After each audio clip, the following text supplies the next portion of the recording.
Irmãos, eu vou falar hoje, amanhã, hoje pela manhã, hoje à noite, e amanhã lá em Santa Felicidade. Se você não puder ir lá amanhã no Pastor João, vê pela internet. É bom, lá é muito legal. Estive lá mês passado com a minha esposa, um frio tremendo, mas foi maravilhoso. Mês passado estava pesado. E eu quero agradecer aos irmãos pela oportunidade, pelo carinho lá no hotel. Cheguei lá, quando abri a porta, tinha um negócio lá, comida.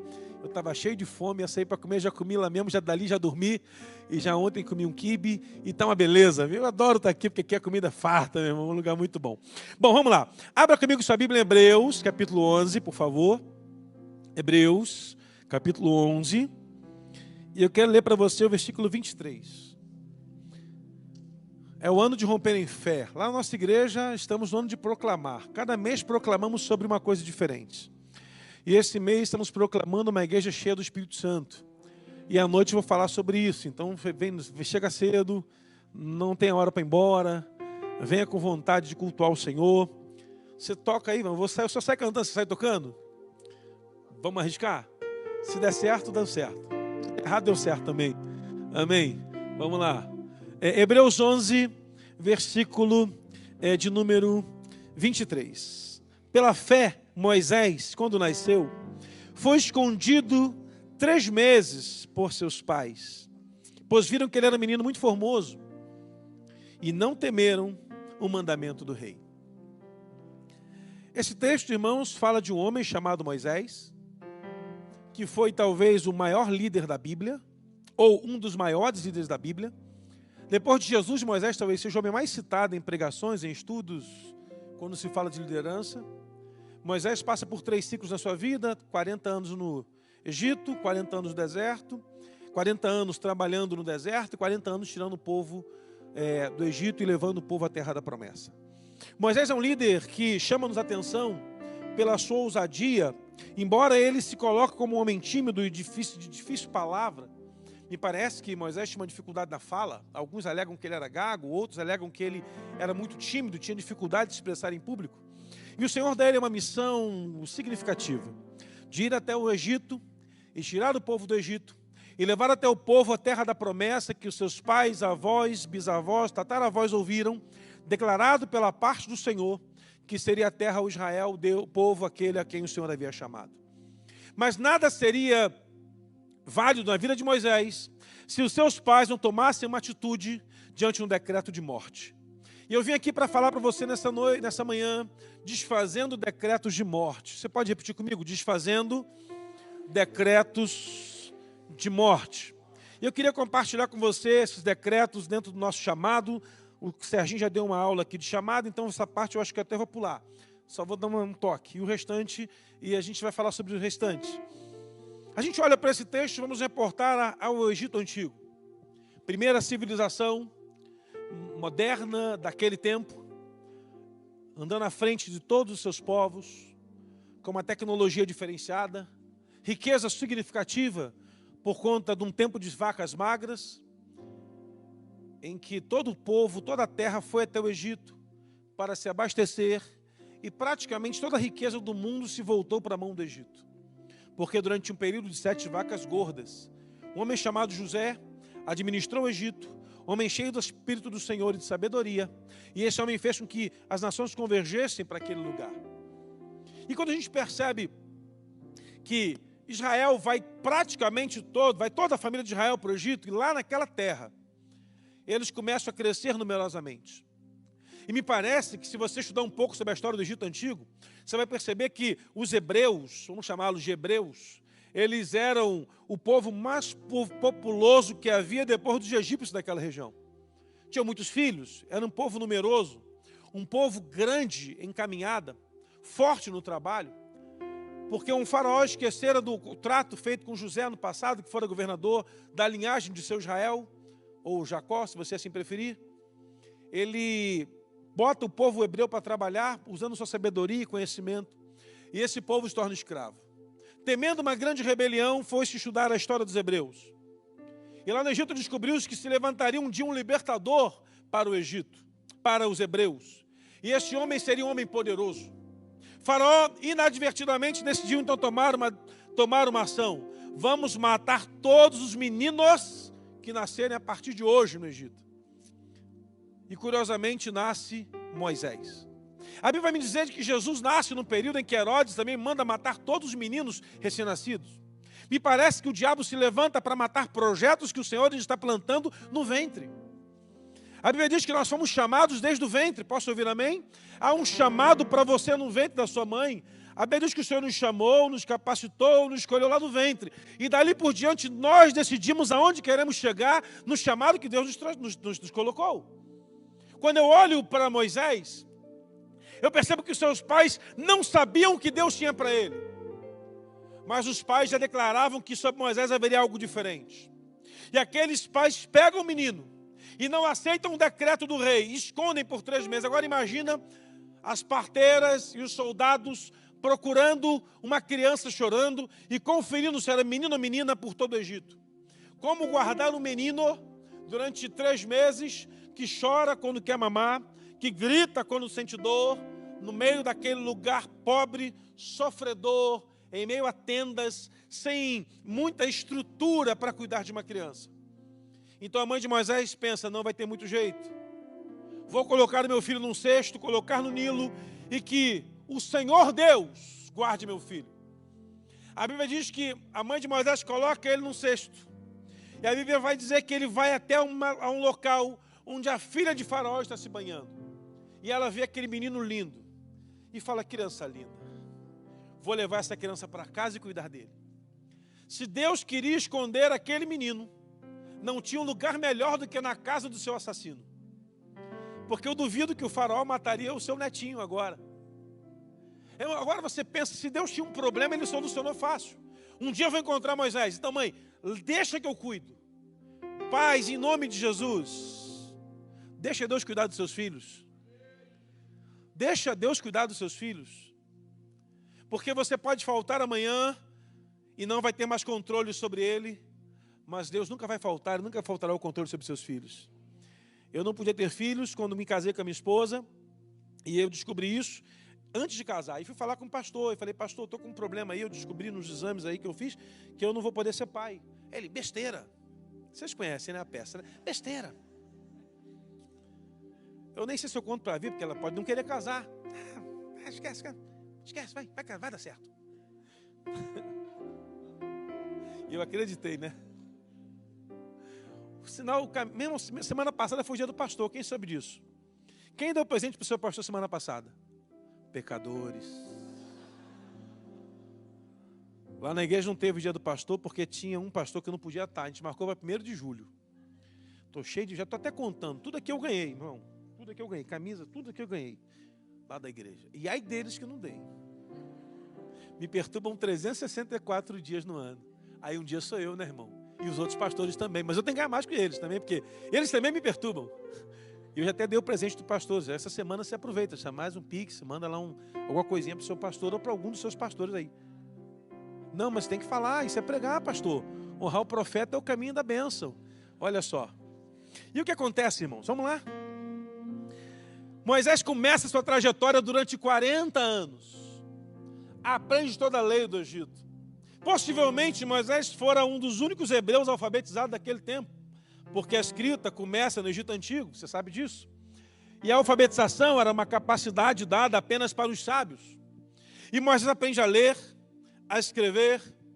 E Moisés, depois de uma experiência em que ele vai para o deserto, Deus começa a falar com Moisés.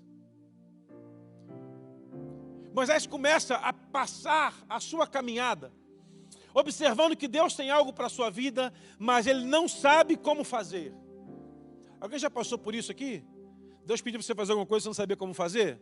Eu pensava que era só eu que passava por isso. E Moisés começa a sua trajetória. Sai da casa do seu sogro, de cuidar das ovelhas do seu sogro, e volta para o Egito, dando uma palavra aos mais maduros, aos mais velhos, dizendo, olha, o eu sou me enviou. Agora pensa, meu irmão, este homem se levanta para tirar o povo do Egito. Mas, não fosse a ação dos seus pais, nada disso teria acontecido. Ou Deus usaria uma outra pessoa. Então, pai, mãe, profetize dioturnamente sobre a vida dos seus filhos. Não tenha vergonha de fazer isso.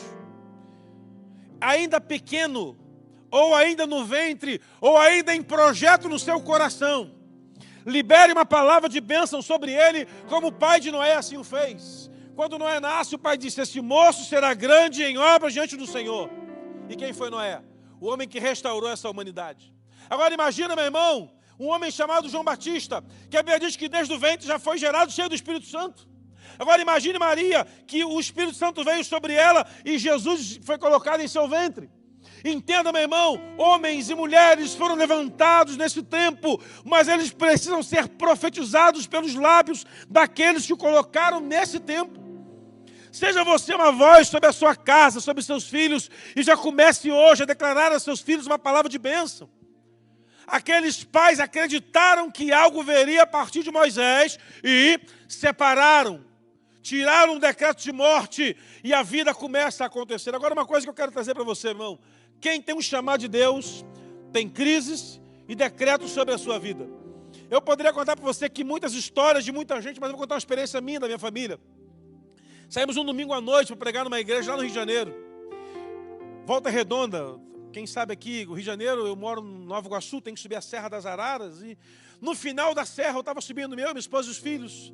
Eu digo que eu, a patroa e as crianças, estávamos subindo, é uma comédia lá em casa, você tem que passar um dia com a gente. Estava subindo, irmãos, a serra, no final da serra, do lado esquerdo de quem desce para o Rio, tem uma polícia rodoviária, tem era um pardal de 40 quilômetros. Então a gente pisa no freio um pouquinho, porque você tem que reduzir, e tem umas gretas de redução de velocidade. E uma gangue colocava óleo de motor ali, para os carros rodarem na pista, baterem no acostamento.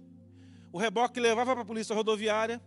E aí uma máfia que o Ratinho da televisão fez uma matéria sobre isso. Eu estava subindo a serra com a família. Era umas 4 e pouquinho, estava chuviscando um pouco.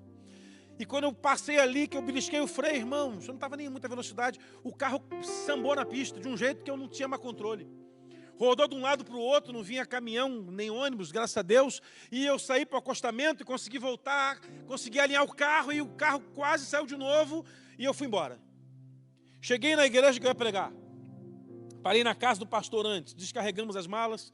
E eu entrei num tempo de choro ali, porque eu pensei, nossa, eu podia não morrer, mas ia ter um acidente.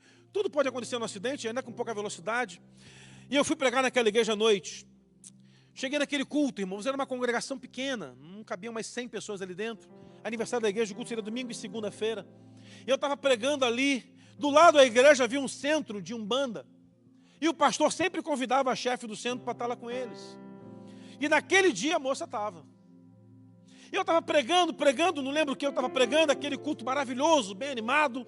E no meio da pregação, irmãos, essa dona se manifestou, um demônio deu um grito. Era para você ter morrido lá em cima. Eu falei, bom, então tem coisa do diabo aí, né? Então, se o diabo queria que eu morresse lá em cima, porque ele sabe que alguma coisa acontece aqui, em nome de Jesus, já sai demônio, vamos libertar essa moça. Irmão, pensa numa loucura. Essa moça, pastor, ficou 2 horas no processo de libertação dentro da igreja. Ela, irmãos, e foi um negócio tão esquisito, que as pessoas nunca tinham visto aquilo, saíram do templo, e ficou eu, o pastor, a minha esposa, a esposa do pastor e um diácono ali dentro e o povo lá fora. E quando acabamos a libertação daquela senhora, ela disse, olha, eu vim aqui para dizer, para o senhor não voltar para casa não, porque o senhor vai morrer na volta. Aí eu falei, não, fica tranquila. Aquele que disse que ia matar não tem mais poder nenhum sobre nem a sua, nem sobre a minha vida. Um decreto de morte foi escrito no inferno. Essa senhora foi liberta, foi consolidada, passou pelo nosso encontro, foi ajudada pelo pastor. O pastor já deixou essa igreja, está em outra congregação. E hoje, ela é uma das principais líderes naquela cidade, abençoando outras famílias. Toda vez que há um projeto grande da parte do Senhor, há uma ação gigantesca também da parte do inferno. Se contra a sua vida, meu irmão, o diabo tem se levantado constantemente. Significa dizer que você tem um chamado de Deus e não pode fugir dele. Porque quem tem um chamado de Deus é alvo no inferno. O diabo coloca um alvo para destruir aqueles que possuem um chamado da parte do Senhor. Porque tem pessoas, irmãos, que não passam por nada, a vida é normal, está tudo certo, nada acontece. Mas tem uns irmãos que é tempestade de dia, turbulência de noite, tsunami de madrugada, é trovão, é vendaval. Meu Deus, o que está acontecendo? E aí você recebe a palavra do Senhor, eis que estou convosco todos os dias. E é isso que nos mantém de pé, firme. Eu quero falar sobre características de pessoas que têm um chamado de Deus. E eu quero usar Jonas como exemplo para isso. Irmão, pensa num camarada sentado num sofá da sala. Uma sala bacana, de profeta, Smart TV, assistindo série Netflix. Netflix não, aquela série The Chosen. Estão assistindo? É joia, né, irmãos? Eu não assisti ainda não, minha mulher adorou. Eu não gosto de série, irmão, nunca assisti uma série até hoje. Não, mas vou tentar essa, porque parece que é maravilhosa. Depois baixa o aplicativo lá, The Chosen. Está lá Jonas, e aí vem a palavra do Senhor ao Jonas. Jonas, eis-me aqui, Senhor. É o seu dia chegou. Você vai ser um profeta. Você vai se levantar e pregar na grande cidade de Nínive. Aí Jonas pensa, Senhor, agora? Não, Senhor, não. Tanto lugar, Senhor, Nínive, não. Mas eu penso que no céu, o Senhor devia estar olhando os catálogos dos profetas para ver quem mandar para Nínive. Não é catálogo, no céu deve ser um negócio, uma tela mais tecnológica do que essa, em que Deus vai tocando assim, que Steve Jobs fica assim, nossa, tal. Ficaria, né? E aí Deus pensou, bom, Oséias não dá porque vai casar com prostituta, vai demorar muito tempo, a pregação tem que ser rápida, eu vou destruir em 40 dias. Se eu mandar o Amós é da roça, o Amós não vai falar a linguagem do povo. Ah, posso mandar? Não, esse aqui, Daniel, é muito filósofo, não vai dar certo. Ezequiel é meio doido, vê coisa que ninguém está vendo. Jeremias vai ficar chorando na cidade. Isaías vê anjo para todo lado, lá só tem demônio. Eu não tenho profeta. Ah, Jonas, esse é o cara. Jonas tem um profeta certo para o endereço certo.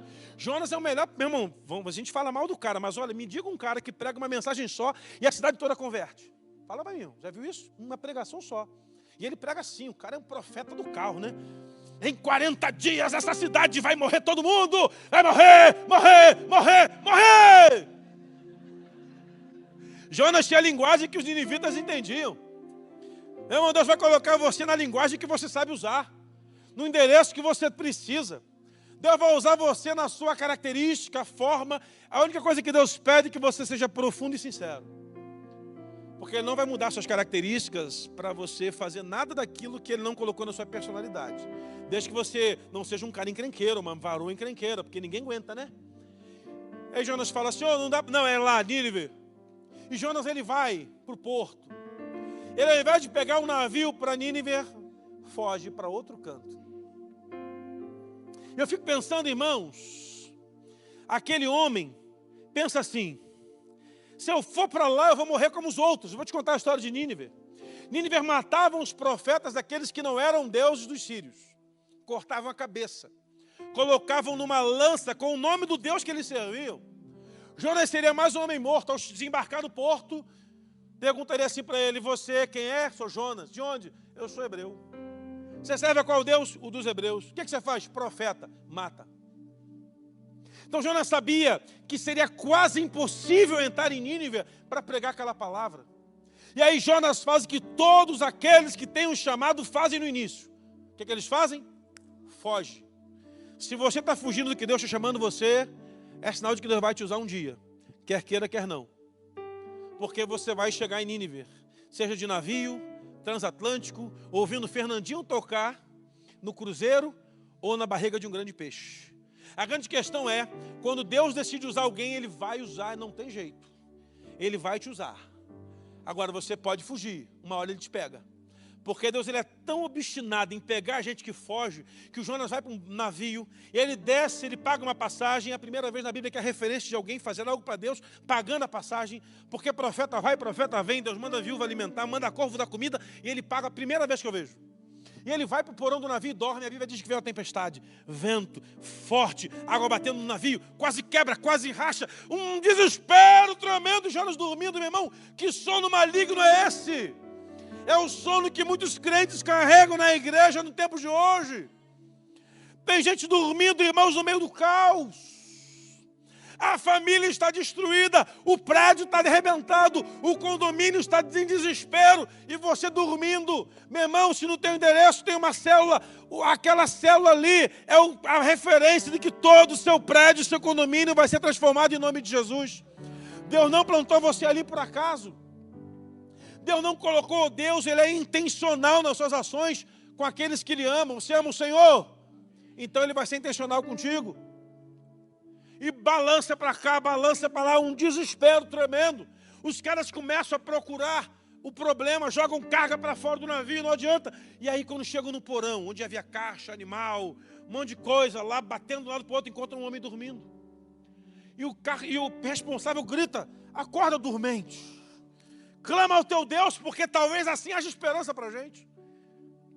Jonas se levanta, vai, lançam sortes, cai sobre Jonas. Ele fala: eu sou o homem, eu estou fugindo de Deus.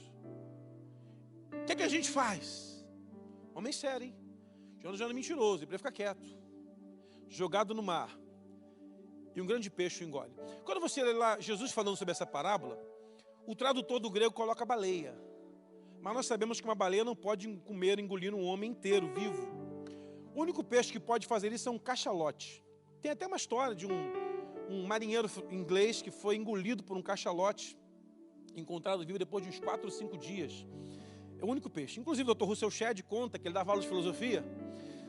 E ele, dando aula de filosofia, uma das alunas descobriu que ele era pastor e o chamou. Falou: olha, o senhor é pastor? Como pode alguém ser tão inteligente ser um pastor? Ele disse: eu sou um homem inteligente porque eu sou um pastor. Por isso decidi ser um pastor. E o senhor crê na Bíblia, que, né, tudo que a Bíblia diz, ele não só crê como prego. Aí essa moça falou: mas o senhor crê mesmo em tudo, todos os milagres todos? E agora o senhor crê que um homem pode ser engolido por um grande peixe? Ele: creio, por isso que é um milagre. Aí ela: não acredito, não tem como o senhor me convencer. Ele disse: não vou tentar lhe convencer não, vamos fazer o seguinte: quando eu chegar lá no céu, eu pergunto para Jonas como é que foi isso. Aí moça, e se Jonas foi para o inferno? Aí a senhora pergunta.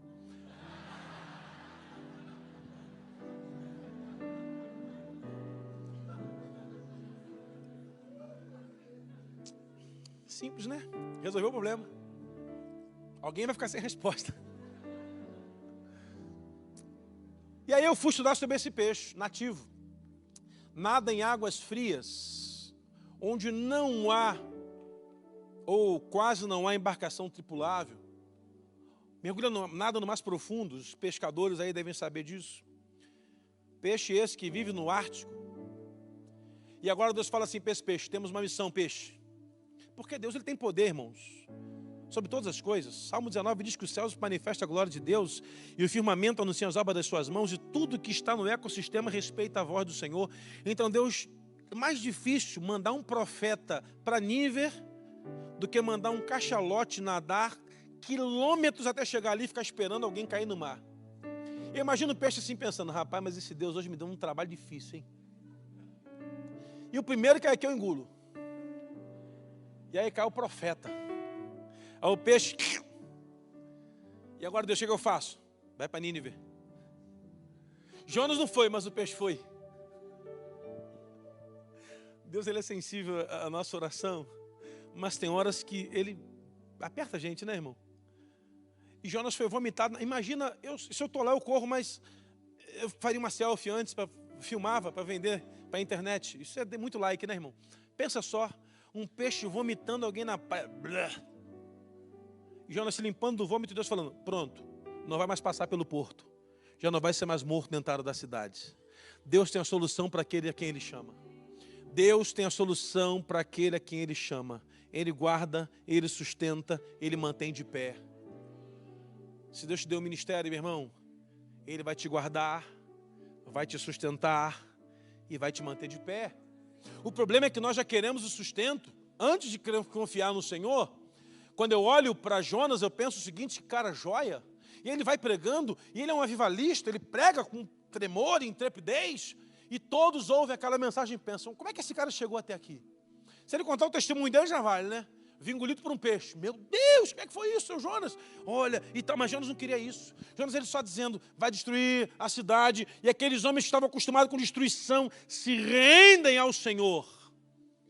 E a rendição daquele povo é unânime. De todos, do mais velho ao mais novo, do mais rico ao mais pobre, todos entram num jejum de 3 dias. Até o animal faz jejum. A Bíblia diz que haviam 120 mil daqueles que não sabiam discernir entre mão direita e esquerda, ou seja, crianças, estavam para serem mortas em Nínive. E o Senhor poupou aquela cidade porque levantou alguém que entendeu o seu chamado e a sua voz profética. Erga sua mão bem alto nesse momento, em nome de Jesus. Feche seus olhos e diga assim bem forte: eu não posso calar a minha voz. Diga: eu sou o único que posso calar a minha voz. Então eu decido profetizar em nome de Jesus. Glorifica ao Senhor por isso, meu irmão. O diabo quis tirar Jonas tirar Jonas de Nínive, não conseguiu. Tentou matar Moisés já no leito do nascimento, não conseguiu. Agora Moisés tem uma missão: convencer aquele povo difícil a sair com ele na direção do seu propósito. Porque Deus falou com Moisés. E agora convencer aquele povo a ouvir a voz de um profeta, segui-lo, ir na direção de onde o Senhor declarou que seria a terra da promessa, é o maior desafio que esse homem vai ter. E Moisés é um homem acompanhado por sinais. Os sinais do Senhor acompanham esse cara. É impressionante.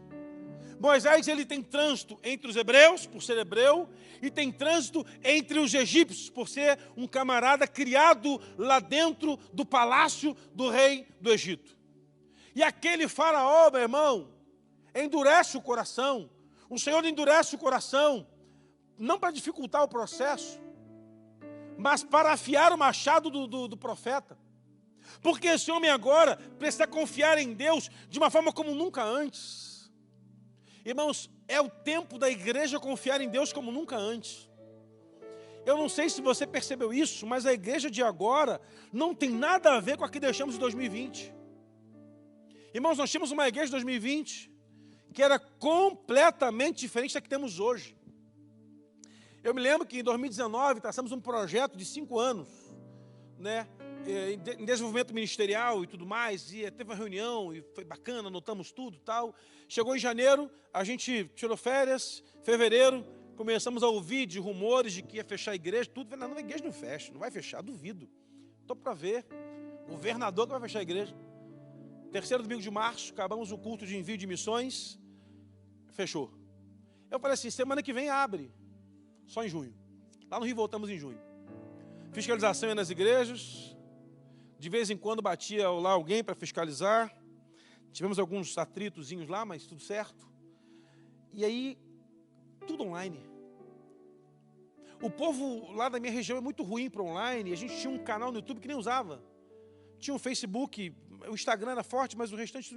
Irmãos, foi uma maratona que eu nunca vi. Eu nunca trabalhei tanto na minha vida como na pandemia, pastor.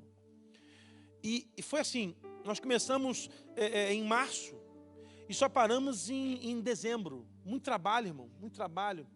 Eu ia para a igreja todos os dias, de segunda a sexta. Dei férias para todo mundo, quer dizer, eu não demos férias para todo mundo de primeira. E aí, quem estava com dia na casa foi descontando também, ficando. E aí começou a maratona, irmãos. Eu ia para aqui todo dia. Chegava 10 da manhã, saía 4 da tarde. Para preparar material, porque tinha que ter assunto todo dia. A internet todo dia tem que ter conteúdo. E falar besteira no YouTube é um problema, né, irmão? Ainda mais eu que falo um monte de bobagem, já viu, tem que melhorar, né? E começa a estudar e preparar material e gabinete, atendimento e tal, e atendimento online. O povo com pânico, tremendo, desespero. E um dia eu saí de carro na rua do bairro. Irmão, parecia aqueles filmes de deserto, ninguém, um jornal voando sozinho assim, sabe? E um cachorro andando. Não vê esses filmes de deserto que só tem um camarada dirigindo? Mas eu percebi uma coisa, os velhinhos estavam tudo na rua. Os velhinhos tudo na rua, andando, com cestinha na mão. Esses velhinhos não tinham que estar em casa, gente? Não, os velhos que vai morrer? Mas ninguém, todo mundo na rua. E as irmãs da igreja, pastor, vamos voltar aos cultos, minha irmã, mas só está com 80. Só tem grupo de risco. Nada, pastor, quem vê 80 anos, cada mais 80 dias é lucro. Falei, olhando por esse lado, a irmã tem maior razão. Começamos a fazer culto gravado lá, ao vivo lá. Os idosos brigavam para ir. Porque os idosos estão tudo com WhatsApp agora, né, irmão? Eles são um perigo. Eles mandam zap. Eles digitam um tempão lá, né? Mandam áudio, tosse. Chegava os áudios lá para a gente. E era assim, pastor, vem visitar. Compramos uma caixa de som. Irmão, olha isso. Compramos uma caixa de som daquelas sem fio, com bateria. Íamos para a rua, ficava na porta dos idosos tocando, um grupo de irmãos orando, tocando, o velhinho dentro de casa, porque a família não queria que a gente entrasse, né, tocando e cantando. Como foi maravilhoso esse tempo. Irmão, a gente foi catalogar, mas tem muito idoso lá na igreja. Eu falei, gente, mas quase 150 idosos, gente. Onde é que vem esse povo todo? Não, tudo é igreja, esse povo todo. Eu visito esse povo. É por ano sobre todo mundo. Vamos embora. E começamos a ir, separamos ceia, levávamos ceia. Foi tão legal esse tempo. E alguém falou assim para mim, pastor, quando voltar o presencial, vai ser um problema, porque vai lotar isso aqui. Só podemos colocar 15% da capacidade. 1.000 poltronas, 150. A gente espalhou cadeira lá. Cadastro no YouTube, cadastro pelo aplicativo. Primeiro dia, cadastro. 400 pessoas de manhã. 300 à tarde. 400 à noite. Falei, meu Deus. De manhã foram 30 dos 400 cadastrados. De tarde nem teve culto. De noite foram 6. E o pessoal que trabalha. Eu falei, a luta vai ser maior, irmãos. Vai ser grande, hein? Célula online lá não emplacou, não deu certo. A gente tentou de todo jeito, não funcionava. Foi difícil, irmãos. Foi uma guerra. Pedalávamos, parece que carregando um peso absurdo. Mas uma coisa nós não perdemos. O sentido de que Deus nos tinha um chamado. Tínhamos que permanecer orando. E era o Senhor que manteria a igreja de pé. Financeiramente, irmãos, foi sensacional. Muitos pastores tiveram perda de receita. Nossa receita cresceu absurdamente. Joia, fizemos até obra. O que me deixou preocupado foi, cadê as pessoas? Onde está aquele fogo? Participei de uma live, de uma reunião online com um pastor da África. E esse camarada falando, irmãos, aqui na África, esse pastor dando um testemunho. Aqui na África, os irmãos, ele fala assim, os irmãos caminham. Cadê uma aí da África, né? Os irmãos caminham muito. Caminham 5 horas para ir à igreja, 2 horas e meia para ir, 2 horas e meia para voltar. E ficamos 5 horas cultuando ao Senhor. 5 horas cultuando ao Senhor. E o músico cansa, outro músico entra para tocar. Temos lá 40 mil cultuando a Deus só aos domingos. E chegam cantando e voltam cantando. E uma coisa que é linda aqui em África, ele falando que os enfermos vêm durante os louvores e vão sendo curados durante os louvores, porque ninguém precisa orar, porque Deus já está ali curando. Falei, uau, meu sonho de consumo é esse, Senhor, manda para cá isso. E outra coisa, irmãos, ele falando, irmãos, é assim, o culto termina, os irmãos não querem ir embora, ficam na igreja. Porque nós cultamos num estádio de beisebol ou de futebol, alguma coisa assim. Eu não entendi o esporte que ele falou. E ficamos lá. E durante a pregação os irmãos vão para o altar, choram, dão ofertas e é maravilhoso. E eu penso, Senhor, quando esse fogo vai chegar no Brasil? Eu vou a alguns lugares, irmãos, que Deus está incendiando. Mas eu também vou a alguns lugares que o fogo já apagou há muito tempo. Porque não adianta ter um pregador incendiado se não temos um povo que acredita que aquilo vai acontecer. Eu vim aqui para dizer a você, irmãos, que se o diabo planejou lá no passado destruir sua vida, acabou isso. Mas se você está na rota do Senhor, Ele vai aumentar indo contra você. Mas o salmista escreve no Salmo 91, 14, que 1000 cairão ao seu lado, 10.000 cairão à sua direita, e você não será jamais atingido. O problema é que nós nem sempre confiamos. Nós nem sempre confiamos na revelação daquilo que a palavra nos traz. Ficamos atrás do que o profeta está dizendo. O que o profeta disse. O que o Senhor disse. Não, irmãos. É o tempo da maturidade da igreja. Pegar a palavra e encontrar nela a verdade transcrita pelo Espírito Santo, dizendo a mim e a você o seguinte: é verdade que eu sou uma voz para esse tempo. É o tempo de você encontrar aquilo que o Senhor colocou em você, dentro do seu chamado, para que você desenvolva o seu papel correto. Se é financeiro, irmão, por que você está rico hoje? Se não é para servir ao Senhor. Por que você está rico hoje, meu irmão? Sirva a Deus. Eu vi uns jovens vendendo um pudim ali.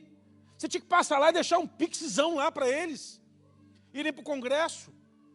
Irmãos, eu tenho um pastor amigo que ele conta assim, lá, esse pastor de uma igreja muito bacana. Ele fala assim, lá na igreja é bom, que eu fiz uma campanha para levantar uma oferta, para construir um templo em algum lugar, e no meio do culto veio um bilhete, pastor, quanto custa?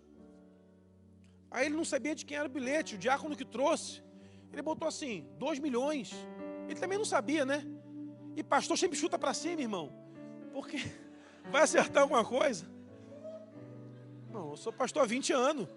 Eu vou chutar para baixo? Chutar para cima. Que eu que souber, compra cadeira, compra som. E ele levou lá o bilhete. E aí voltou o diácono. Pastor, o irmão falou que vai dar os 2 milhões. Aí ele, mas eu já pedi oferta. Ah, constrói 2 templos. O diácono prático também, né, irmão? Eu sentado assim, quem será essa ovelha, Jesus? Vou agarrar e vou levar lá para Nova Iguaçu comigo. Pensa nisso, irmão. Eu fui na Donep, uma ocasião, para conhecer a Donep. Eu tinha um carro velho, muito velho. Era uma orquestra, em cada esquina era um concerto. O povo dizia que era o carro da unção, onde ele passava ficava óleo. Parei lá o meu carro, entre 2 Cherokee, falei, para aqui que de repente recebe a unção, né? Eu saio daqui com a Cherokee, nem sei quanto custa uma Cherokee, eu não levo, irmão. Depois eu vejo o que eu faço. Peguei R$100 para de oferta, porque eu sou um cara generoso. Botei no envelope. Quando eu abri o envelope, primeira oferta, 3 milhões. Falei, mas quem dá 3 milhões? 2 milhões, 1,5 milhão, 700 mil, 500 mil, 300 mil, 100 mil e outros. Falei, eu não vou dar R$100. Porque vai pegar mal, né? Alguém que deu não. Guardei comigo o dinheiro, não vou dar. E guardei também o envelope. Eu fiquei lá, eu fiquei curioso. Cassiane cantou, sei lá quem pregou, eu estava angustiado com aquilo. E veio um moço no testemunho, irmãos, eu ia comprar um avião. Falei, eu quero trocar de carro. E aí, irmãos, eu fui comprar um avião, já com a equipe técnica, não consegui. E aí o pastor falou, não, vamos botar lá 2.000 cadeiras na igreja. E eu falei, pastor, vou dar dei as 2.000 cadeiras, ainda climatizei o tempo, abençoei. Irmão, sabe o que Deus fez? Deus é bom. Comprei um avião com um desconto tão grande, que ainda soprou dinheiro para abençoar mais a minha igreja ainda. Falei, gente, tem muita gente rica financiando o reino. Então, se você é milionário, irmão, o seu chamado é para isso. De que vale você esconder tudo que você tem? Tem almas clamando por Jesus e só falta quem vá. Talvez você nunca vá no meio dos índios pregar o evangelho para ele, mas o seu dinheiro pode ir. Talvez você nunca vá lá na China pregar o evangelho na China, mas a sua oferta pode ir. Talvez você nunca vá no morador de rua dar coberta e comida para ele, mas a sua igreja vai. Alguém vai. Então, alguns que Deus vai levantar com um chamado financiador. Coloca teu coração nas coisas de Deus, irmão. Afinal de contas, tudo que você tem pertence a Deus. O dono do Santander, em Portugal, a filha dele colocou uma frase que me impactou. Meu pai morreu milionário dizendo que não conseguia respirar por conta da Covid. Algo que é de graça. Irmão, o homem mais miserável da minha cidade respira e não paga nada. Um dos homens mais ricos de Portugal morreu sem conseguir respirar. Então, meu irmão, o que você tem é de Deus. A tua casa é de Deus, teus negócios são de Deus, tua finança é de Deus. Dê para Deus, irmão. Coloca na mão de Deus. Eu duvido que se Deus for teu sócio, Ele vai deixar você falir. Eu duvido, meu irmão. Eu duvido. Eu te conto testemunhos aqui de gente que estava arrebentada na minha igreja. E lá o povo é bem menor, né? Eu cheguei lá, pastor. Eu lancei lá uns envelopes de oferta lá para uma campanha que a gente estava fazendo para a construção do templo. E as pessoas falaram assim, pastor, eu estou entre quitar uma gigantesca dívida ou dar uma gigantesca oferta. Eu falei, oferta? Eu falei, por que eu fui lhe perguntar? Se tu perguntasse ao fornecedor, ele ia falar que era pagar ele. Aqui, irmão, é semente cá, que você planta, colhe e dá fruto. E esse moço fez, irmão. Deu oferta e continuamos a obra. E aí depois ele volta, pastor, o fornecedor me procurou, parcelou em 12 vezes. Falei, a oferta não vai parcelar não, é à vista. Que negócio é esse? Olha só, sabe o que acontece, irmãos? Nós colocamos a nossa empresa no primeiro lugar e Deus fica em segundo, ou que ela é? Deus fica ali na lista. Não, busca primeiro o reino de Deus, sua justiça. As igrejas que mais avançaram nesse tempo foram aquelas que encontraram financiadores que amavam o Senhor. Então é você. Deus achou você nessa noite. Deus já livrou você de morte, já salvou você de outros problemas. Então hoje Deus te levanta como financiador. Seja o primeiro a semear e declarar, eu amo o Senhor. Eu quero honrá-lo em espírito e também em verdade. Moisés agora sai com aquele povo. E agora Moisés tem um problema, irmãos. Juntar toda aquela multidão para ir com ele. Há várias teorias de quantidade. Dentre elas, uma de que haviam 600 milhões de pessoas. Eu acho muita gente. Mas não importa quantos eram. Que era muita gente, era. E junta aquele homem, e velho, e criança, e novo, e idoso, e grávida. E Moisés junta aquele povo todo, e eles começam a caminhar pelo caminho mais fácil e mais cômodo.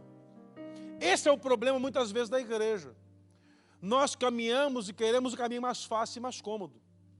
Você quer um exemplo, irmão? Jonas prega uma mensagem bruta. Sabe por quê? Deus falou com ele no capítulo 1, a maldade de Nínive subiu até mim, e eu vou destruir aquela cidade. Jonas pregou o que Deus falou para ele pregar. Jonas mentiu, irmão? Não. Deus vai acabar com essa cidade em 40 dias. Às vezes, nós pastores, queremos ser politicamente correto. Aí quer pregar brando. Não quer pregar o que Deus manda. Irmão, eu já saí de igreja vaiado, porque eu fui pregar palavra dura. Deus mandou, mas no final das contas, dá tudo certo. O pastor não me chama mais, eu também não volto, eu fico triste com eles ficam tristes comigo, mas alguém apanhou. Quando eu tomei posse na cerâmica, com 3 meses de ministério, cheguei de uma igreja, meu irmão, vim do interior, irmão, da roça. A igreja que eu pastoreava experimentou um crescimento assim significativo. E fui para Nova Iguaçu. Uma igreja já maior, estruturada. E eu peguei uma mensagem que eu só peguei ela 2 vezes na nossa igreja. O pecado de Acã. Minha esposa fala que quando eu preguei essa mensagem eu ficava verde. Você estava parecendo Hulk. A jugular tremia assim, o óculos embaçava. Eu pregava ali, pecado de Acã. E eu falei assim, irmãos, agora você tem a mensagem. E eu falei assim, a espada está sobre a sua cabeça. Olha eu, meu irmão, 3 meses na igreja. Se você não mudar de vida, a espada vai entrar na sua casa. Amém, acabou o culto, vai embora. Corri para o gabinete. Quarta-feira, uns grupos juntou, pastor, a gente queria conversar com o senhor. Falei, pô, o senhor está sendo muito duro. Está gostando não, meu irmão? Não, é isso mesmo. Deus mandou pregar isso. Olha, Deus nunca mandou, mas por isso, agora mandou pregar. Irmãos, os testemunhos foram sensacionais. Gente que roubava água da companhia de água, eu falei assim, ó, você tem 24 horas para desfazer todo o gato que você tiver na tua casa. Você tem gato na água, gato na luz, gato na internet, gato no celular, tudo, televisão, tudo. 24 horas, a partir de 24 horas, a espada passa. Irmão, parece até que eu denunciei. Teve um cidadão lá que era um líder da igreja, a SEDAI foi lá, a companhia de água. Multa, 5 pau. A igreja chegou a me emprestar, pastor? Tem, mas não vai emprestar. A espada está na tua casa, se vira. Outro luz. A outra saiu zombando de mim. Irmão, olha, isso é testemunho, você pode perguntar as ovelhas lá. Essa mulher tinha televisão pelo gato, na televisão lá, era GatoNet, lá chama. Catnet, é um nome chique. Catnet. Passou um caminhão da cervejaria, puxou o cabo, a televisão dela caiu. Puf! Ainda pegou fogo na parte elétrica. E eu ficava assim na igreja. Quando eu falava, não, o pastor falou, vai dar certo. Muitas vezes Deus quer usar a sua igreja com dureza, com uma palavra de repreensão e conserto. Chegou um casal no meu gabinete, que eu nem sabia quem era, um domingo à noite, acabou o culto, uma pessoa, pastor, atende meus primos, eles estão precisando falar com o senhor, tá, entra aí, senta aí, tal, olha pastor, separando, vocês são de tal igreja? Estão separando da minha esposa, mas por quê? Acabou o casamento, não dá mais e tal, acabou, vamos separar, beleza. Vocês tiveram que falar comigo por quê? Não, a minha prima falou que você ia dar uma palavra para mim. Vocês estão aqui, vocês querem uma palavra então. Então é o seguinte, vocês vão fazer o seguinte. Vocês vão separar, mas daqui a 30 dias. Que isso, pastor, 30 dias? Vocês vão jejuar durante 30 dias. E vão orar junto toda noite. No pé da cama, ajoelhado. Só vocês dois. Sem os filhos saber, sem ninguém saber. Vão jantar junto todo dia à noite. Vocês dois na mesma mesa. Vão olhar no olho um do outro. E vai assim, 30 dias. Depois de 30 dias, vocês voltam e aí se separam. Aí a mulher falou assim, meu pastor falou para a gente separar e me deu um cartão, porque ele é nosso advogado, e já vai fazer a partilha.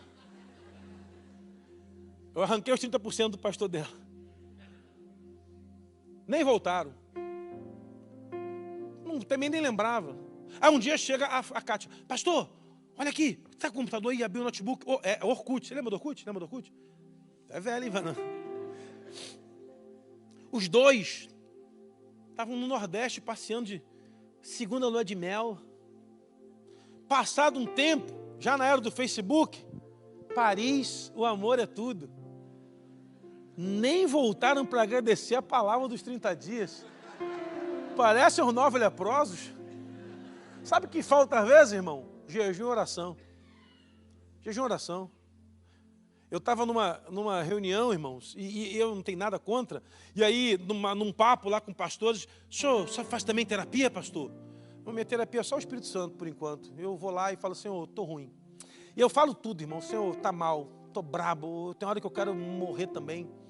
Porque eu não sei se Jonas é o único, mas eu também sou. Quantas vezes eu quis fugir do que Deus mandou fazer, meu irmão? Eu fui chamado para ir na posse do prefeito. Olha só, 5 pastores foram convidados, eu botei meu terno chique, eu era o único de terno. Todo mundo disse assim, mas eu fiquei lá chique. E aí, como virou chique, dá para o senhor orar? Cheguei lá bonito para orar. Senhor, se houver corrupção nessa cidade, Senhor, mata quem rouba.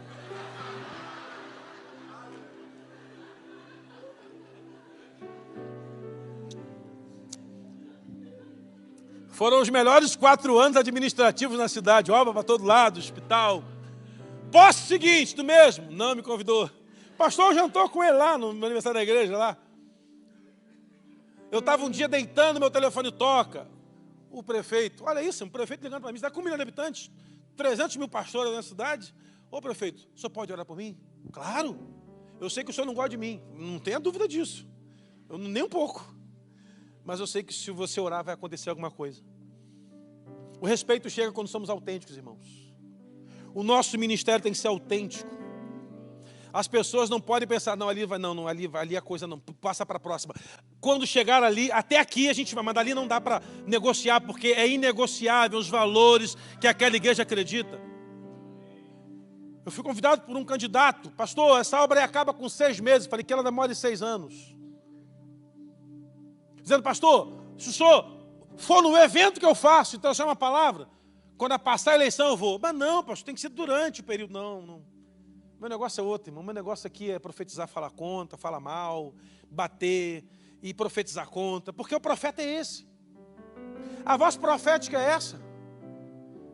Às vezes a gente negocia o pecado na família. Não dá não, irmão. Não dá para negociar pecado na família. Você às vezes é a última voz que alguém vai ouvir em decreto do céu. Aí você negocia. Não dá, irmão.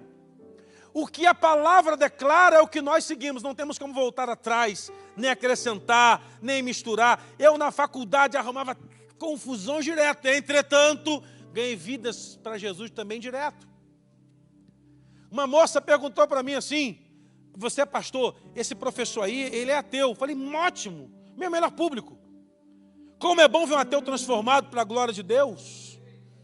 Aí a outra menina, essa menina era chata, esse professor é espírita, minha filha, deixa a religião dos outros falar. Eu sei em quem eu tenho crido. E eu estou aqui para ser voz de Deus. E não tinha uma vez. Se falasse contra a palavra, professor, não concordo. Você quer ser mais inteligente que Darwin? Não sei nem quem foi Darwin. Eu sei quem foi Jesus Cristo. E esse eu tenho um papo, uma treta com ele aí, que a gente anda juntinho, sempre. E é com ele que eu ando. E a gente vai olhando a nossa juventude, se perdendo na universidade, porque a gente negociou. Não tem negócio. Não tem negócio. Essa juventude vai ser a mudança do Brasil. Essa juventude. Curitiba precisa ser juventude forte, inegociável. Se não é de Deus, não serve. E o faraó faz assim, Moisés, tá bom, leva os velhos, deixa os novos. Moisés fala, não vai ficar ninguém. Deixa tal grupo, não adianta. Leva os pequenininhos, não. Morte demais no Egito. Vamos todos embora para a terra que Deus prometeu. Não vai ficar uma unha. Moisés se preocupou com detalhes. E aí todos saem com Moisés pelo caminho mais fácil, mais rápido, mais seguro. E o texto diz que eles chegam diante ao mar. E aí temos um problema. Atravessar, cruzar o mar, gasta esse tempo, o faraó se arrepende e vai atrás. E aí, irmãos, a gente aprende uma coisa. Quando nós fazemos aquilo que Deus nos manda fazer, milagres fazem parte do nosso currículo. Milagres. Esse templo aqui foi um milagre. Essa construção foi um milagre. A sua casa é um milagre. A sua vida é um milagre. O seu ministério é um milagre. Irmãos, eu não era para estar aqui. Eu tomei cadernal até 14 anos. Cadernal assim de dar convulsão. Batia a cabeça na parede. babava na escola, chamava minha mãe na escola, teu filho está com um problema aí, ó. Eu ia na igreja, e até que eu estava num culto, sentado numa cadeira lá no meio, uma vigília. Eu morava numa comunidade muito pobre, irmão, eu sou dos muito pobres, sabe? Aqueles muito pobres. Eu fico vendo como Deus faz coisas, porque um dia eu estava viajando para um determinado lugar, eu estava sentado num avião chorando, Senhor, onde que eu imaginaria um dia tentando num avião, Senhor? Se eu fosse funcionário para limpeza de avião, só isso. Só isso. Uma pobreza muito grande. Mas eu me apaixonei por Jesus, irmãos, e não tem volta. Eu não largo nada nessa vida, não largo Jesus por nada nessa vida. Eu estava no culto e o pastor fez um apelo, irmão, se alguém aqui que é dependente de remédio vai ser curado hoje. Eu falei, só pode ser eu, 14 anos. Aí eu fui na frente, tinha um monte de jovem ruim também lá. Metade foi na frente, tudo ruim de remédio. E vai ser diazepam, essas coisas pesadas, tarja preta. E eu fui, estou falando no meu testemunho, não é para você fazer isso não. Eu acabei de receber a oração do pastor. Eu vou até pregar na igreja dele agora no final do ano. Vou contar esse testemunho para ele ao vivo. Eu fui lá no banheiro, joguei fora o gadernal, falei, nunca mais eu tomo esse remédio. Nunca fiz exame para saber se ficou bom. Mas a convulsão foi embora, já valeu. A convulsão foi embora. A convulsão não tem mais. Milagres fazem parte daqueles que não negociam o que a Bíblia nos ensina. Quando a igreja ela não negocia o que o Senhor declara sobre ela, não tem volta. Moisés está ali. E agora temos um problema, o faraó vem matando. Quer dizer, vem tentando matar. Está um dia deles. E o povo, voltando a ser povo, começa, Moisés, por que você não tirou lá do Egito, que estava ruim, mas estava bom? Já entendeu? Estava ruim, mas estava bom. É melhor ser ruim vivo do que estar livre e morto. É melhor ser um escravo vivo do que um livre morto. E Moisés começa, Senhor, calma, e o povo fala, e muitas vezes, povo, a nossa voz atrapalha o nosso líder de ouvir o que Deus está falando. E Moisés para de ouvir o povo e vai orar, e vai ouvir Deus. Senhor, o que eu faço? Senhor, o que eu faço? Imagina uma oração sincera. O povo todo ali perturbando, Moisés na beira do mar, o faraó chegando, ele, Senhor, agora é tudo ou nada. Senhor, olha aí, não me esquece não, o que eu faço? Deus dá uma palavra que para mim foi uma palavra que virou uma chave da vida de Moisés. Deus declara a Moisés assim, por que clamas a mim? Mande que o povo marche. Não somos escravos, somos soldados. Vamos marchar. E eu imagino, irmãos, que Moisés começa a andar, Hollywood tentou produzir igual, não conseguiu. Os estúdios da Disney fazem, mas não fica igual. Os estúdios da DC, da Warner Brothers, não fica igual. Eu acho que lá no céu, a gente vai chegar lá, vai ter uma tela de recepção para mostrar como foi, porque foi maravilhoso. Eu quero que Moisés feche os olhos e bota o primeiro pé na água. E aí não sente a água. Cadê a câmera? Está em mim aqui. Foca em mim aqui, varão. Varoa, quem está aí? Quem, meu Deus, sumiu. Vai você, foca em mim aqui, linda, mais perto, eu gosto de perto. Isso, assim. Estou bem? Estou legal. Tá bom. Pegou o olho fechado? Porque é nessa hora que a gente faz de olho fechado, irmão, porque para não ver a bobagem que pode acontecer. Moisés vai de novo. Tá! Quase cai. Porque essa calça que usa por baixo, térmica, é um problema. Não consegui acostumar com esse negócio. E dá o terceiro passo. Tá! E quando Moisés olha, à medida que ele anda, a água vai se abrindo. E aquilo vai incendiando o povo. E o povo vai andando atrás do Moisés. E esse é o maior milagre coletivo da Bíblia. Entenda uma coisa, meu irmão. Cristão sabe desse milagre.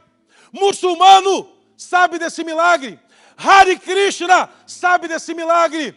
Espírita kardecista sabe desse milagre. Ateu sabe desse milagre. Porque quando Deus opera um milagre gigantesco, todos se colocam de pé para dizer: Ele é Deus, Ele é Deus, Ele é Deus.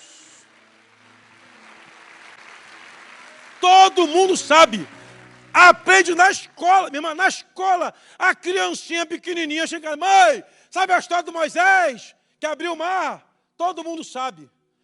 Era o cartão de visita do Senhor para aquele povo dizendo: entendam, eu estou com vocês até o final. Entenda, meu irmão, Os decretos de morte caem quando você confia exclusivamente que o Senhor vai contigo até o final. Aprenda isso. Aprenda que o mar das dificuldades, o mar das crises, o mar das adversidades, se você quiser parafrasear assim, fazem parte da nossa caminhada, mas os milagres não nos esquecem. Milagres fazem parte da nossa vida. Milagres fazem parte da nossa história. E a igreja precisa optar, nesse tempo, pós-pandemia, eu digo isso, a igreja tem que optar se ela será uma igreja comum ou uma igreja de sinais e milagres. E eu já decidi, irmão, sinais e milagres, eu não quero outra coisa. Eu quero que as pessoas entrem pelas portas sem resposta e saiam pelas portas convictas de que Deus vai fazer. É impressionante, meu irmão, a capacidade de Moisés gerir aquele povo naquele deserto gigantesco, atravessando o mar. No final tem culto, tem festa, mas antes eles confiaram na palavra do líder, que dependia exclusivamente de Deus. Líderes, dependam exclusivamente de Deus. Sua habilidade não serve para mais nada pós-pandemia. A nossa habilidade acabou, irmãos. Não existe mais bom em alguma coisa ou outra. Temos que ser bons em fazer o que Deus está mandando fazer. É o tempo de fazer o que Deus está mandando fazer. E às vezes Deus manda fazer algumas coisas esquisitas, né? Mas a gente tem que fazer. Porque se a obra é dele, se a casa é dele, se o poder é dele, e se somos dele, se conectar tudo isso, vai acontecer coisas extraordinárias. Aprenda uma coisa, meu irmão, a única manifestação de Deus aos homens chama-se milagre. Deus não faz nada que não seja milagre. Aprenda isso, só milagre. Deus só faz o que é sobrenatural, aprenda. Eu estava numa reunião de pastores, um pastor para dar testemunho. Irmãos, eu fui a Israel em 2017. Como é que eu fui a Israel? Foi assim, um casal de membros da igreja pagaram a passagem para ir a Israel. 15 anos depois, descobriram que não iam poder ir a Israel porque a empresa não liberou ele. Faltava-se 30 dias para ir para Israel. E aí tinha que dar os nomes dos que iam na caravana. E esse casal de empresários chegou lá na igreja e falou assim, olha, eu quero dar para o pastor fulano a passagem para Israel. Pensa só, chega uma pessoa, 20 conto, na época, gastava assim, eu fui lá, gastei uns 20 e poucos mil reais com a minha esposa, para Israel. E o casal glorificou, chorou, abraçou, fez culto, Deus é fiel, Israel é meu sonho. Aí o casal falou assim, vocês têm passaporte? Não, então não tem como ir. Esse pastor do lado falou assim, vocês estão falando de passaporte? Eu tenho, então vai. Irmãos, ganhar uma passagem para Israel é um milagre. Para tirar passaporte, qualquer pessoa pode fazer. O problema é que as pessoas querem que Deus faça o que elas têm que fazer. Deus não vai fazer. Orar pela sua família é você quem faz. Ser exemplo para a sua casa é você quem é. Profetizar a restauração na sua casa é você quem faz. Convidar para ir na célula é você quem chama. Eu vou esperar o Espírito Santo tocar no coração. Não vai tocar não, irmão. É você quem vai chamar. É você quem vai visitar. É você quem vai lá orar. É você quem vai dizer, vai acontecer milagre. É você quem vai botar a mão e vai dizer, Senhor, eu creio que o doente vai ser levantado desse leito. É você quem vai fazer. Eu estava no hospital visitando uma senhora, irmãos. Aquela senhora estava com uma complicação renal muito difícil. Estava numa situação muito complicada mesmo. Muito complicada a situação dela. E eu cheguei lá no hospital. E a mãe, que já faleceu, uma mulher de fé, falou, pastor, ora por ela. Eu estava em pé se olhando para aquela senhora, aí veio o médico da família, eu falei, não, eu sou pastor da família. Pastor, ora aí, porque não vai durar muito tempo, não. Aí eu falei assim, vou fazer então uma extrema unção gospel, né? Senhor, ela já é crente mesmo. Aí o médico voltou, aí é afrontoso, né, irmão? É afrontoso. O médico volta e fala assim, porque nesse caso, nem Deus levanta. Eu falei, agora mexeu comigo. Quem falou? Não, o lado dela já era. Senhor, o negócio é o seguinte.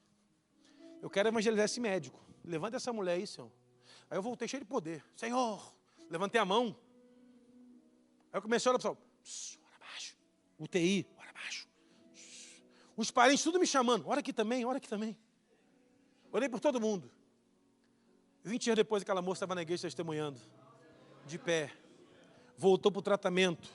O médico é um japonesinho, e ela falou assim com o doutor, meu pastor mandou um abraço para o senhor. Ela era de uma outra igreja. E o médico falou, aquele pastor, aquele altão, ele é de fé, que eu já estava pronto para fazer teu óbito. Ela, não, mas eu estou aqui de pé. casou de novo.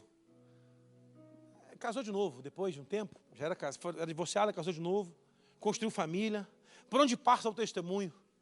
E aquele médico te guardou a língua. Porque desafiou o Deus vivo. Quanta gente desafia Deus na tua frente, você fica calado. Ah, irmão, entenda uma coisa. O Senhor que você serve tem ainda todo o domínio, todo o poder.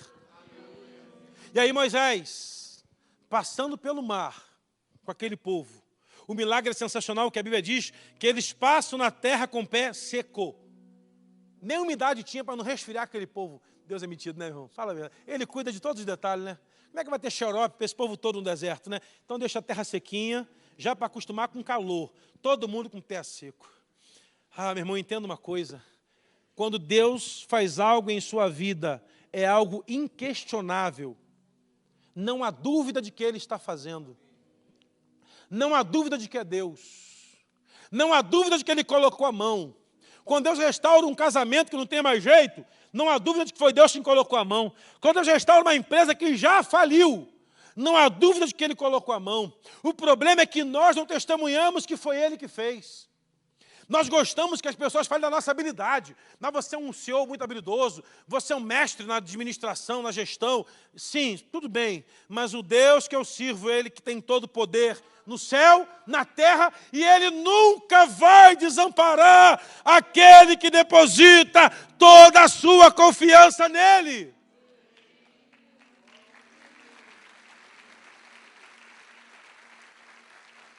Pescou? E assim, eu olho para Moisés e vejo, se a mãe e o pai não se movem, ele morre. Você tem que se mover, meu irmão. Tem que se mover. Ficar parado em casa esperando, não vai acontecer nada. Mova-se. Mova-se. Ah, eu quero mais poder de Deus. Vai jejuar e orar, meu irmão. Vai cortar comida, vai cortar bebida, cortar internet, televisão, tempo de joelho no chão, só você e Deus. Ah, eu quero conhecer a palavra. Vai ler. Lá na igreja eu dei uma louca uma vez. Falei, vai todo mundo ler a Bíblia aqui em 3 meses. 14 capítulos por dia. Comecei com pastor, lá tem que ler a Bíblia toda vez, 4 vezes por ano. Senão eu arrumo treta com eles. Tem que ler a Bíblia, vamos lá. E coloquei a igreja para ler a Bíblia. Irmãos, impressionante. Os irmãos que leram ganharam uma potência espiritual tão grande. Começaram a ser crentes melhores, dar mais frutos. Eu chamei um que liderava uma célula que não ia para frente, de repente, ele foi, pastor, eu passei a confiar mais em Deus, eu passei a ler e passei a ver as coisas maravilhosas que Ele faz e como Ele é bom e não sei o quê, joia. Os músicos que passaram a ler também se tornaram músicos melhores, pais melhores, filhos melhores. A resposta nós já carregamos.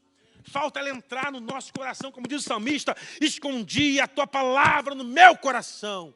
Porque aí você vai ter medo de pecar, vergonha de pecar, e você só vai querer Deus na sua vida. Esse é o tempo da igreja, irmãos. Essa é a única, eu falei isso numa reunião, num fórum de empresários na minha cidade. Fui convidado para dar uma palavra lá, e aí eu falei, olha, e tinha lá um camarada foi falar, a empresa nossa, da minha família, tem 115 anos. Pô, uma empresa durar 115 anos é bom tempo, irmão. Pô, todo respeito, porque 115 anos a empresa, legal.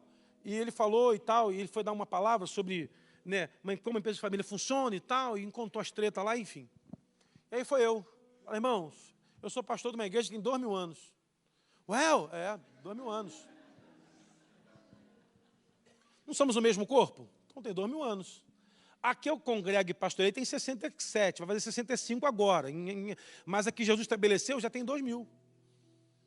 Lá em Mateus, que ele falou que as portas do inferno não prevaleceriam contra ela. Ali começou o movimento Eclésia. Ali começou. E sabe por que ela está de pé até hoje? Não é porque as pessoas dão dinheiro. Não, porque isso é secundário. Quando ele tinha dinheiro, ela também estava de pé. Não é porque as pessoas colocam o filho lá dentro. É porque elas têm um gestor geral, que chama-se Espírito Santo. É Ele que move. Porque Ele sempre moveu a igreja. Nós que inventamos uma forma de dar uma ajeitadinha para Ele não falar tanto. Mas Ele que move. Ele que pegava o apóstolo e colocava em tal lugar, o missionário daqui para ali, sumiu um aqui, aparecia lá. É Ele quem impulsionou a igreja a vida inteira. Ele quem mandou alguém abrir esse aqui há 67 anos atrás. Ele quem mandou abrir a fila de outro lugar. É Ele quem gere há 2.000 anos. Sabe por que deu certo? Porque não tem a mão do homem, tem a mão do Senhor. essa igreja vai permanecer aqui até o último dia que essa terra existir. Não é porque tem pessoas como você, é porque tem um Senhor que domina céu, terra e comanda tudo que está à nossa volta. Essa é a igreja do Senhor. E eu louvo a Deus quando celebramos mais um aniversário. Porque estamos declarando, sabe o que? Para o inferno e para as trevas. Somos fortes, vamos avançar, não permaneceremos de qualquer maneira. Somos levantados pelo Senhor e o Senhor nos plantou aqui e daqui ninguém nos tira. Governos caíram, ditadores se acabaram, famílias poderosas foram embora, mas a igreja permaneceu triunfante. Viu? Governos, acabou. Potências mundiais, países quebraram, mas nesses países quebrados, está lá a igreja triunfante, poderosa, soberana, fiel ao Todo-Poderoso. E eu louvo a Deus, irmãos, porque vocês estão aqui.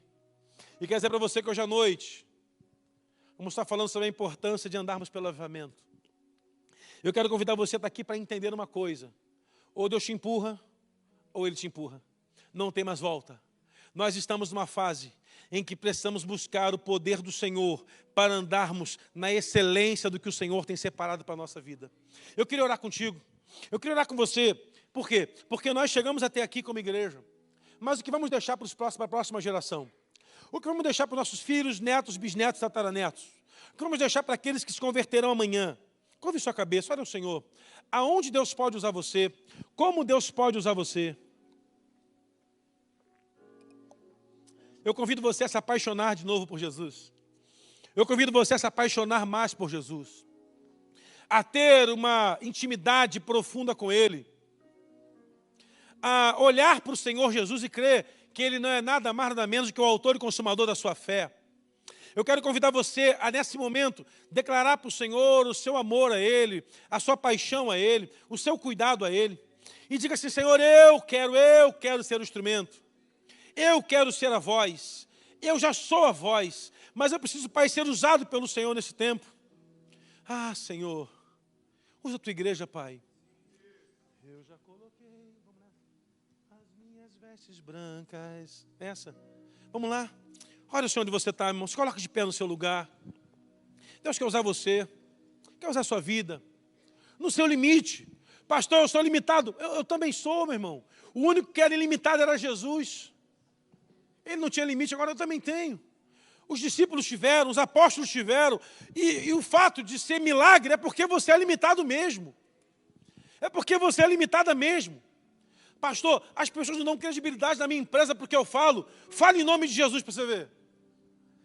O mundo se cala diante da voz do Senhor. Eu quero convidar você a se mover no Espírito nessa manhã. A dizer, Senhor, usa a minha vida. Eu quero ser comissionado como missionário. Se não as nações, a rua que eu moro, ao prédio que eu moro, o missionário da minha família, o missionário onde eu chego, na fila do banco, na fila do aeroporto, na fila da rodoviária, dentro do Uber que eu estiver andando, dentro do táxi que eu estiver andando, eu quero ser uma voz do Senhor. Eu sou a voz que o Senhor vai levantar nesse momento, em nome de Jesus. Convide ao Senhor para fazer parte dos seus projetos em 2023, 2022. Convide o Senhor para fazer parte da sua história nesse tempo. Deixe o Senhor conduzir sua vida. Deixe o Senhor fazer as coisas. Entrega o domínio na mão dEle. Entrega o domínio na mão do Senhor. Convoque o Espírito Santo para escrever a sua trajetória daqui para frente. Ah, Senhor, em nome de Jesus, Pai. Toda frieza que há no seu coração nessa noite, o Senhor quer destruí-la agora em nome de Jesus. Se você sente um coração frio, distante de Deus, eu quero convidar você a vir aqui no altar do Senhor para reaquecer a chama no seu coração. E se você está aqui e não entregou ainda a sua vida a Jesus, não confessou a sua fé a Jesus, e quer fazer isso nessa noite, eu queria que você pedisse a alguém que está do seu lado para trazer você até aqui à frente. Vem com alguém até aqui à frente, a gente quer orar com você, queremos receber você, queremos abençoar você. Se você quer entregar a sua vida a Jesus, pode vir aqui à frente. E aí o pessoal da integração vai identificar você. Se tem alguém, pode vir aqui à frente. Pode vir aqui à frente. Isso, o povo da integração ajuda aqui. Se há mais alguém, olha, eu quero entregar, quero voltar a Jesus. Eu quero voltar a caminhar com o Senhor. Pode sair do seu lugar e vir aqui à frente. Não fica com vergonha não, pode vir. Pode vir. Pode vir. Isso, pode vir. Se você quer entregar sua vida a Jesus, pode vir do seu lugar. Líderes de célula podem se movimentar aqui para ver quem está aqui, que não é da sua célula, já leva para a sua. Você vai fazer parte de uma nova família.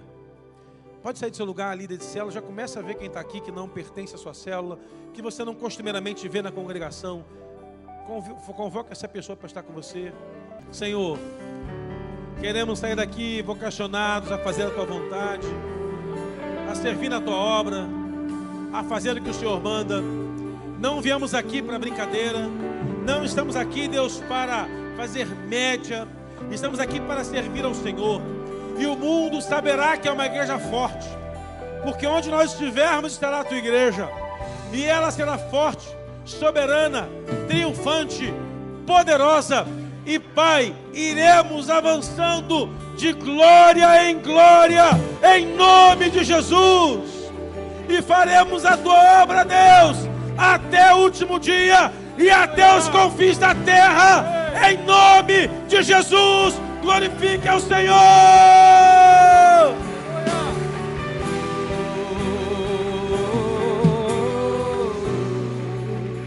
Meus irmãos,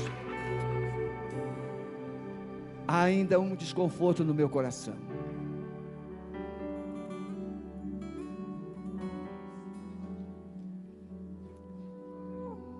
Nós oramos com pessoas aqui, que o Espírito Santo falou de forma muito pessoal, mas há um desconforto no meu coração, de que tem pessoas aqui, que receberam decretos de morte, e pararam de viver,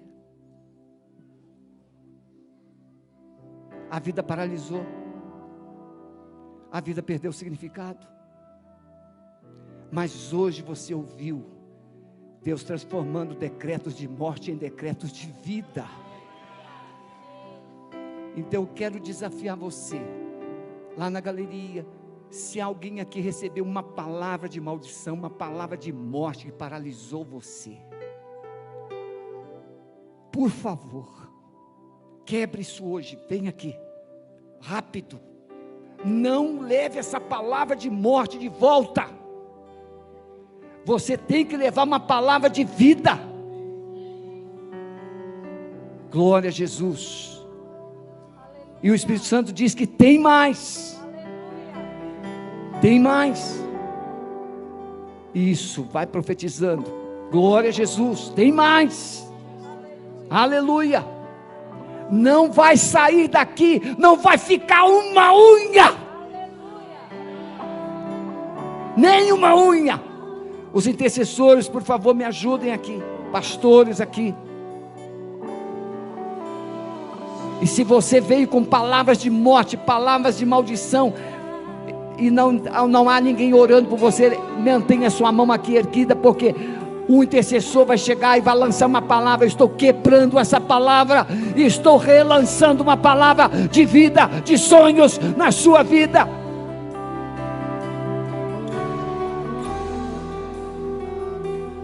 Camila e Deus, vocês não têm noção do que Deus ainda vai fazer.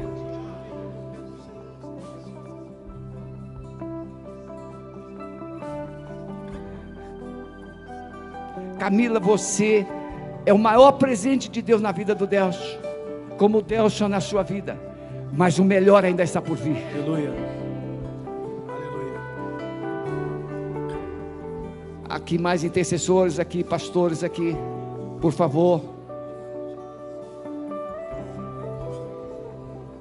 Irmãos queridos, nós não temos esse hábito de passar da hora. Eu sei que o Ministério Infantil sofre, mas essa obra é preciosa. É preciosa.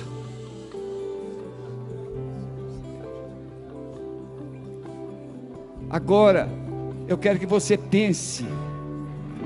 Ore agora. A igreja agora ore.